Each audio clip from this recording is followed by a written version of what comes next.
हाँ जी। I am so sorry, मैंने ऐसे बीच में आपको फोन किया है सर। आपका नंबर मेरे को कहीं से मिला था। अभी मैं ये काफी दिन से मैं सोचा भी आपसे थोड़ी हेल्प ले लूं। मैं बीच में काफी आपको ट्राई करना चाह रहा था, आपका नंबर था नहीं सर। ये आ, बनवाना था तो मैं वहां भी गया भी था। इंटरव्यू इंटरव्यू सब हो गया वो, लेकिन मिल नहीं रहा है। भाई साहब, पहले तो आपको मेरा नंबर कहाँ से मिला? नहीं और आपका अगर नम नहीं, आपको मेरा नंबर दिया किसने? आई एम सॉरी और सर। अगर और इसमें मैं क्या करूंगा? अगर नहीं हो रहा तो भैया मेरा क्या काम है इसमें? कहीं और ट्राई कीजिए आप। मतलब मैंने आपसे इसलिए फोन किया था, मैंने तो आपको एक वजह से फोन किया था नहीं नहीं, सर। मेरे पास क्यों फोन किया आपने? जो आपका काम नहीं हो रहा वो वहाँ जाके कराइए, मैं क्या करूंगा इसमें? नहीं सर, उन्होंने तो मना कर दिया है कि नहीं हो पाएगा। उन्होंने मना कर दिया तो मैं क्या करूंगा इसमें? तो आप करा देते सर। नहीं, मैं नहीं करा सकता ना। ये जो काम जिसका है वही कराएगा। मैं नहीं करा सकता ये काम आपका। आप वहीं पे जाके ट्राई कीजिए। Sir I am sorry but sir कुछ ले दे के इसमें अगर आप। और ये क्या बदतमीजी है? क्या ले दे के? जो काम मेरा नहीं है उसके लिए मेरे को फोन कर रहे हो? मेरा सर कुछ नंबर ले लिया पैसे कहीं मैं से अगर तुमने? आपके घर पहुंचवा दूं, मतलब आज ही पहुंचवा दूं अबे मतलब। गधे साले, तू मेरे को रिश्वत दे रहा है? तेरे को पता है तू क्या बात कर रहा है? सर वो 2 मिनट के अंदर अंदर करवा सकता हूँ मैं। हिम्मत कैसे हुई तेरी रिश्वत की बात करने की मेरे से? सर क्योंकि आप सरकारी एम्प्लॉय हो इसलिए मैंने क्यों? रिश्वत की बात कर ली। तो क्या क्या क्या सारे सारे सरकारी एम्प्लॉय रिश्वत देते हैं? तो फिर ये कैसे हो गया कि हर मुसलमान टेररिस्ट हो गया? तो फिर ये कैसे आपने पोस्ट कर दिया कि हर मुसलमान टेररिस्ट होता है, इनको देश से निकाल दो?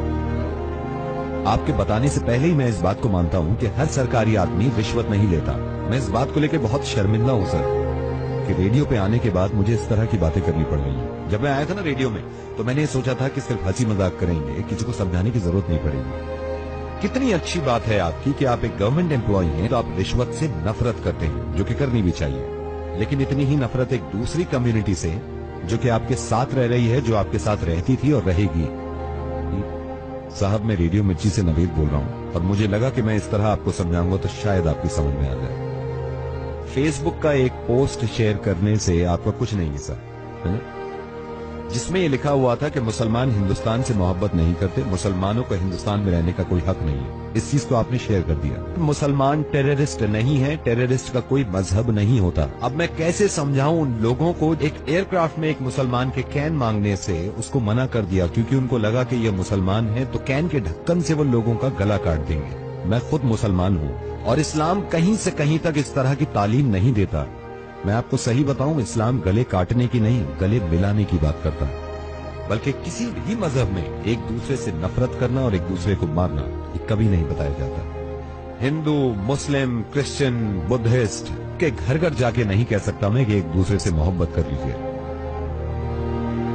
और उन लोगों से भी मेरी नाराजगी है जो मुसलमान होके हिंदुओं से नफरत करते हैं और इस बात को बढ़ावा देते हैं कि हिंदुओं से नफरत करो, उनसे नाता खत्म कर दो। सिर्फ आपको ये बताना चाह रहा हूं कि एक मुसलमान को जान से मार देने में भी इतनी ही तकलीफ होती है इस इंसान को जो मरता है, और एक हिंदू को मार देने से इतनी ही तकलीफ होती है इस इंसान को जो कोई मारता है। इतना अच्छा काम करते हैं, इतनी अच्छी सोच रखते हैं कि रिश्वत ना किसी से लेंगे और ना ही किसी को देंगे। और मुझे मालूम है ये फेसबुक पे जो आग उगल रही है आजकल, ये पता नहीं कहां से शुरुआत हुई है और हम सिर्फ पुश करते हैं इस बातों को।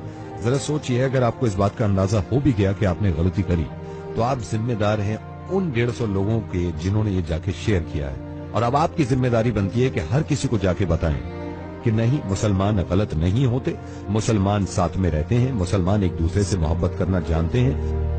अगर हमारे मुल्क में या दुनिया में कहीं भी कोई इंसान कोई गलत काम करता है तो उसके बाद फिर ये नहीं देखना चाहिए कि ये हिंदू है, मुसलमान है, ईसाई है, बुद्धिस्ट है। उसकी सजा एक इंसान के तौर पे उसको मिलनी चाहिए कि ये काम इसने गलत किया है। अगर आपके हिसाब से इस दुनिया को भगवान ने बनाया है और सारे बंदे भगवान के हैं, और अगर मेरे हिसाब से इस दुनिया को अल्लाह ने बनाया है और सारे ही अल्लाह के बंदे हैं, तो हम में से किसी को भी यह हक नहीं है कि अल्लाह या फिर भगवान के बंदे को हम तकलीफ पहुंचाएं। एंड आई एम सॉरी अगर कोई बात बुरी लग रही है आपको। मुझे इस बात पे ही बहुत ज्यादा खुशी है। ये भी हो सकता था कि आप फोन डिस्कनेक्ट कर देते अगर आपकी जहनियत वैसी होती, लेकिन कहीं ना कहीं मुझे ये लग रहा है कि आप बात को समझ रहे हैं। आप इस बात को बिल्कुल गलत मत समझिएगा कि मैं एक मुसलमान होने की वजह से फोन कर रहा हूं, मैं एक इंसान होने की वजह से फोन कर रहा हूं। किस तरह दुनिया को ये समझाऊं कि कोई साहिबा अगर बुर्का पहने हुए हैं तो उनसे डरने की जरूरत नहीं है। किसी इंसान की अगर दाढ़ी है तो जरूरी नहीं है कि बॉम्ब उसके पास है। क्योंकि जो इंसान अल्लाह के खौफ से दाढ़ी रखता है वो किसी का दिल नहीं तोड़ सकता, बॉम्ब से तो क्या उड़ाएगा। फेसबुक पे न जाने किसने ये शुरुआत करी थी एक इंसान के फोटो के साथ। मुझे इस बात से बहुत ज्यादा खुशी है कि मैं जिनके साथ काम करता हूँ आधे से ज्यादा हिंदू हैं। 10 साल हो गए मुझे, 10 साल हो गए, आज तक छोटी सी शिकायत ना मुझे उनसे मिली ना उन्हें मुझसे मिली। इससे ज्यादा बड़ा एग्जाम्पल हो नहीं सकता हमारी मोहब्बत का। नावेद, आपसे वादा करता हूँ कि मैं लोगों तक ये मैसेज पहुंचाऊंगा कि ये काम ना करें और ये सब गलत है। बहुत बहुत शुक्रिया, धन्यवाद, थैंक यू सो मच।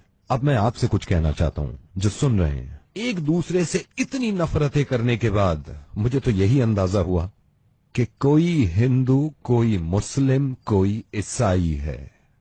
क्या सबने इंसान ना होने की कसम खाई है? प्लीज इंसान बन के रहें।